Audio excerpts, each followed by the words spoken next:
जैसे ही सर से बात हुई थी कि हम लोगों ने एक सेमिनार रखा है प्राइवेट स्कूल्स की चुनौतियां और उनके हल, तो मुझे लगा कि मैं इसमें कहां जाऊंगा और मैं क्या कर सकता हूं।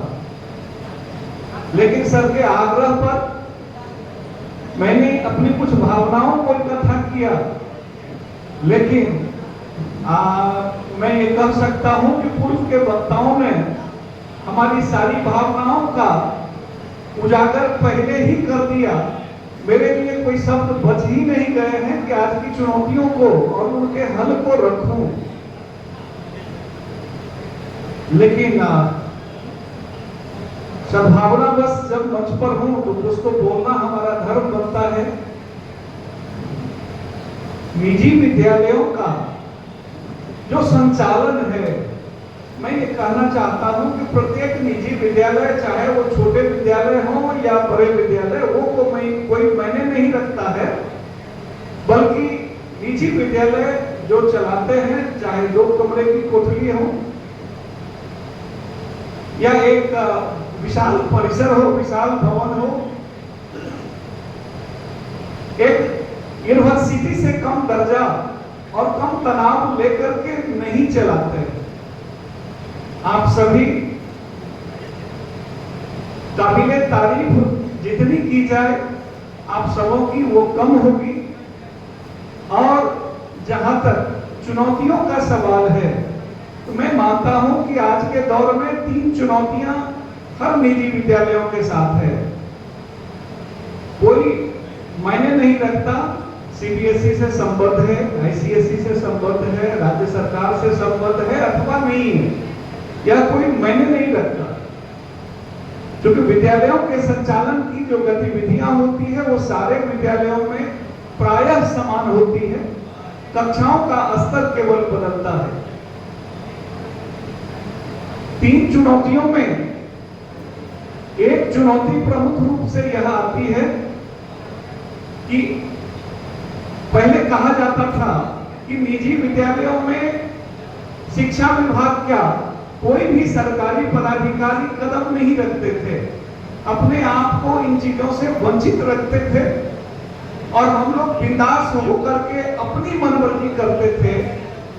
और वह समय आया कि आज अगर हम सीबीएसई से मान्यता लेने के लिए पहल करते हैं या प्रस्वीकृति आप जब लेते हैं या बिहार सरकार से एनओसी लेते हैं, उसमें एक पॉइंट उद्धृत रहता है कि राज्य सरकार के प्रतिनिधियों के लिए आपके विद्यालय के दरवाजे 24 घंटे खुले होने चाहिए, कोई समय सीमा नहीं है।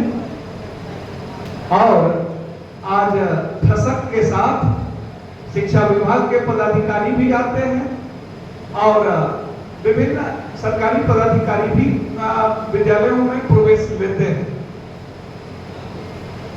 तो एक चुनौती प्रमुख रूप से जो है कि सरकारी तंत्रों का हस्तक्षेप। तो यहां पर मेरी राय या मेरा मानना स्पष्ट रूप से है कि हम जल में रह करके मगर से बैर नहीं कर सकते, ना ही हम सरकार से ये मांग कर सकते हैं कि हमारे बच्चों को भी आप छात्रवृत्ति दें, पोषाहार दें, हमारे विद्यालय के विद्यार्थियों के अभिभावकों के बैंक खाते में प्रोत्साहन राशि दें। ये हम मांग नहीं कर सकते। मांग करना मुझे नहीं लगता कि कहीं से ये न्यायोचित है, क्योंकि उन सरकार की नीतियां अलग होती है और हम निजी विद्यालय अपने बलबूते चलाते हैं। निस्संदेह सरकार का गाइडलाइंस है, उन गाइडलाइंस को फॉलो करना पड़ता है। तो जितनी भी ऑनलाइन पोर्टल्स हैं, सारे पोर्टल्स पर हमें काम करना होगा। और सबसे जरूरत यह है कि जैसे ही पोर्टल्स पर इस तरह की कोई नीति निर्धारित होती है, हम उलझने के बजाय उसको सुलझाने में लग जाए कि हम अपने विद्यालय को कैसे उस पर अपडेट करेंगे। तरह तरह की बातें आती हैं, संगठन बात करती है कि हम इसका विरोध कर रहे हैं, हम इसकी मांग कर रहे हैं। मैंने दरभंगा में भी एक बैठक हुई थी, मैंने उसमें भी विरोध किया था कि ये मांग करना कहीं से वाजिब नहीं है। बेतुकी बातें करके हम अपने आप को एक तो सरकार के नजर में, दूसरा अभिभावकों के नजर में नीचे नहीं गिरने दें। यह हमारा मानना है। हो सकता है कि मेरी राय के इतर आपकी राय होगी। अगर कोई आप होंगे तो उनके लिए पहले ही मैं क्षमा याचना कर लूंगा।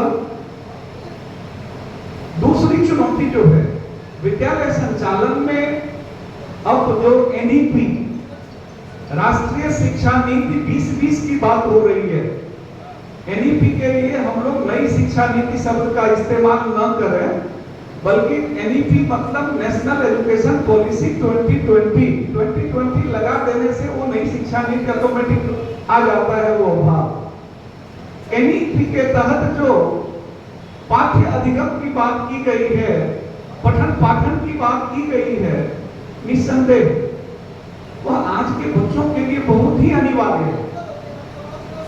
जैसे कि सर ने कहा था कि 19वीं शताब्दी के माइंडसेट के साथ हम 21वीं शताब्दी के बच्चों को पढ़ा रहे हैं, निस्संदेह एक चैलेंजिंग जॉब है। हम आज भी वहीं बैठे हैं, यानी हमारे शिक्षक आज भी वहीं बैठे हैं, लेकिन बच्चे हमसे कई गुना, आप गौर करेंगे, आपके घर में जन्म लेने वाले बच्चे 2 साल की उम्र से मोबाइल को के साथ छेड़ना शुरू करता है। 2 साल की उम्र से वो कार्टून समझता है, टेलीविजन में रिमोट घुमाना शुरू करता है। क्या हम आप कर रहे थे? नहीं कर रहे थे। आज भी अपने मोबाइल की किसी समस्या को सुलझाने के लिए हम अपने घर के बच्चों पर निर्भर करते हैं कि बाबू देखो इसमें क्या करना है। तो जो माइंडसेट आज उस उतना ही तीव्र गति से आगे बढ़ रही है, जिनके पास क्षमता है, और हम कहें कि नहीं तुम 19वीं सदी के माइंडसेट के साथ रहोगे, वो कभी स्वीकार नहीं करेगा। एक बहुत बड़ी चुनौती यह भी है कि हम बड़े बड़े स्कूल खोलते जा रहे हैं, लेकिन जान करके आपको हैरानी होगी कि जिन लोगों ने बहुत पहले विद्यालयों का संचालन आरंभ किया था, एक बहुत बड़ा विशाल साम्राज्य कायम कर लिया, आज वह विद्यालय बिकने के कगार पर है, क्योंकि उनके बच्चों को उसमें कोई रुचि नहीं है। वो बच्चे कह रहे हैं पापा ये क्या सिरदर्द आप मेरे पापे दे रहे हैं। असली चुनौती तो ये है, आपको इसके लिए तैयार करना होगा, और इसके लिए आप चाहेंगे कि मान लीजिए बच्चे हमारे विदेश में पढ़ाई कर लें और उसके बाद हम उनको इसमें लगा लेंगे, इस भ्रम में कोई आदमी ना रहे। अगर चाहते हैं कि विरासत को आगे बढ़ाना है और उसी तल्लीनता के साथ कि वो बच्चे आपके संघर्ष को नहीं देखा है, वो बच्चे आपके खून जो पसीना में परिवर्तित हो रहा है उसको नहीं देखा है, उसकी कोई अहमियत आपके सामने नहीं है। तो हम इन चीजों का भी अपने एक चुनौती के रूप में ले और इसके हल को ढूंढ करके आज से हल ढूंढने में लग जाए तो ज्यादा बेहतर होगा। इसके बाद एक आता है कि जब हम आज एनईपी के तहत स्कूल चलाएंगे तो शिक्षक तो मिक्सअप ग्रुप के आ रहे हैं, विद्यालय पुराना है, निस्संदेह वहां पुराने उम्र के शिक्षक हैं। तो याद करेंगे आप 90 का दशक जब राजीव गांधी जी प्रधानमंत्री बने थे और उन्होंने बैंक और रेलवे में कंप्यूटरीकृत किया था, कंप्यूटराइज सिस्टम लागू किया था, तो वहां पर एक मौका दी गई थी भारत सरकार के द्वारा कि जो लोग सिस्टम के साथ आगे बदलना चाहते हैं, अपने आप को बदलना चाहते हैं, उनके लिए फ्री मुहैया कराई गई थी कंप्यूटर ट्रेनिंग की। बहुत सारे रिटायरमेंट के कगार पर खड़े व्यक्तियों ने अपनी जज्बात को आगे बढ़ाया और ट्रेनिंग लेकर के पूरी रिटायरमेंट लाइफ तक उन्होंने अपनी सर्विस दी और एक यंग चैप कंप्यूटर से दूर होने के लिए बीआरएस ले लिया था। आज आवश्यकता है कि हम इन चुनौतियों को लें कि जब बच्चे हमारे इतने तीव्र बुद्धि के हैं, उनके पढ़ाने के लिए तीक्ष्ण बुद्धि के टीचर की आवश्यकता होगी, और तीक्ष्ण बुद्धि केवल किताबी ज्ञान के सहारे नहीं होगी, ज्ञान वाले शिक्षक से नहीं होगी, बल्कि तकनीकी से लैस जो टीचर हमारे टेक्नो फ्रेंड हो, टेक्नो सेवी होंगे, वैसे टीचर को लेकर के हम विद्यालय में अगर शिक्षा देंगे तो निश्चित उन बच्चों की क्षमता और कई गुना बढ़ेगी। ना कि हम पुराने शिक्षकों के माध्यम से उन पर थोप नहीं सकते। तो जब हम थोप नहीं सकते तो पुराने शिक्षकों के लिए दो विकल्प बच जाते हैं कि आप प्रशिक्षण के माध्यम से अपने आप को तकनीकी युक्त करें, अथवा आप सहृदय इस पेशा को प्रणाम करके अपनी राह अलग कर ले, मार्गदर्शक मंडल में आ जाए, मार्गदर्शक की भूमिका में रहें, वहां भी आपकी जय जयकार हो सकती है। एक विषम चुनौती आती है जो हम पैदा करते हैं, हमारे शिक्षक पैदा करते हैं। प्रिंसिपल अपने चैम्बर में बैठे हैं, डायरेक्टर अपने चैम्बर में बैठे हैं और टीचर की एक गलती के कारण पूरे इलाके का मोह स्कूल में इन कर जाता है। इन चीजों के तरफ भी हम सबों की आवश्यकता है कि अपने आप को आगाह करके चले कि कोई भी हमारा कदम, हमारे शिक्षकों का कदम, विद्यालय के प्रहरी का कदम, विद्यालय के जो सहकर्मी हैं, सहचर हैं, उनका कदम कोई भी अनुपयोगी ना हो, जिसके कारण बेवजह विद्यालय प्रबंधन पर तनाव की लकीर खींच जाती है। यह भी एक चुनौती का है। हम विद्यालय की चुनौती की बात तो करते हैं, थोड़ी सी चुनौती जो मैं आजकल महसूस कर रहा हूं उसके तरफ ध्यान आकृष्ट कराना चाहूंगा कि एक तरफ हम दुहाई देते हैं कि हम निजी विद्यालय, निस्संदेह निजी विद्यालयों का अस्तित्व